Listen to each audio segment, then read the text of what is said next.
احكي لنا كده عن اغرب موقف حصل معاك. اغرب موقف حصل معايا، كنت في الجامعه، كنت بحب بنت طول 4 سنين الجامعه. في اخر سنه قالت لي انا تقدم لي 5 ارسال وسابتني. 5. 5 هو المفروض تقول لك ايه يعني لما تيجي تقول لك حد تقدم لي بتقول لك ايه؟ 1. واحد. في عريس جالي مثلا. جالي عريس، هي قالت لي تقدم لي 5 وسابتني. ومسكت وراها خشبه.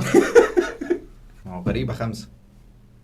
لا ما مسكتش الخشب، لا احنا كنا قاعدين على ترابيزه خشب. طب كويس، عشان كده ذكرت 5. بس غريبه 5 بجد، 5 يعني ولا 5 في عين العدو واللي يصليش عليه. 5 يا واد يا بو، ما تقول لي حيلتك ايه. 5 صحاب مجامات وانت اللي زيك مات.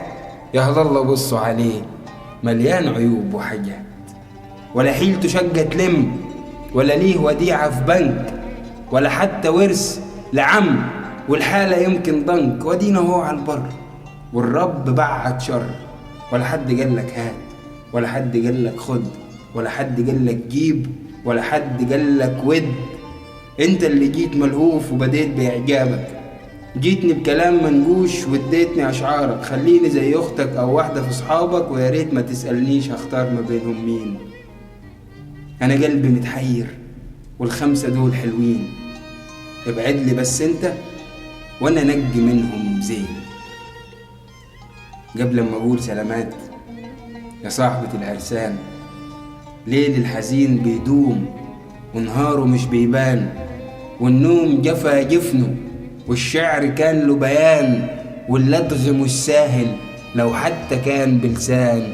روحي لعرسانك يا ام الزمم الوان، انا كلت ياما كتير باقي الطعام حمضان. ونقال ده مين قبلي؟ قولي شاب من قبلي، اسمر جميل اللون موصوف بانه حنون، والقلب توب ابيض وعيونه مش بتخون. اجمل ما فيه شعره وبوصف كان مجنون. وانسي اللي كان في الجول، انسي اللي كان في الجول. الشجرة مات لها فرع، هتفيد بايه المية بعد ما مات الزرع. يم العيون خاينين وقلب ملهوش شرع، مش هعتزل بعدك احب وعيش. ده بقى كان دي حاجة كنت كتبتها كده يعني على الموقف ده. كتبت انت هزقتها مش كتبتها. لا والله ما قصدتش. وعلى فكرة والله حتى بعد ما كتبتها هي قالت لي يعني ما كتبتش حاجة عن الموقف ده، قلت لها كتبت وسمعتها القصيدة. بسم الله ما شاء الله.